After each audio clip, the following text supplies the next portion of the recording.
Chaque jour, des milliers d'infractions sont commises. Pourtant, seule une partie d'entre elles devient officiellement de la délinquance. Pour comprendre pourquoi, il faut d'abord s'entendre sur ce qu'on entend par ce terme.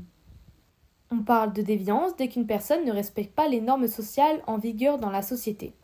Tricher un contrôle, frauder dans les transports ou parler très fort dans un lieu calme par exemple. La délinquance, elle, va plus loin.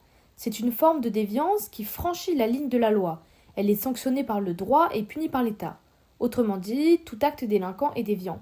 Mais toute déviance n'est pas nécessairement délinquante. Mais même en se limitant à la délinquance au sens juridique, la mesurer reste un défi.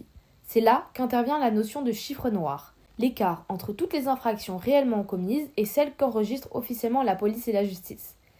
Ces questions de mesure ont des enjeux très concrets, notamment politiques et médiatiques. Certains partis, en particulier d'extrême droite, s'appuient régulièrement sur les chiffres de la délinquance pour établir un lien avec l'immigration et défendre leur position sur la sécurité. Car beaucoup de victimes ne portent jamais plainte, par peur, par découragement ou simplement parce qu'elles ne pensent pas que ça servira à quelque chose. Pour tenter de combler cet écart, on utilise les enquêtes de victimation, qui interrogent directement un échantillon de la population de façon anonyme. Deux personnes peuvent commettre exactement le même acte.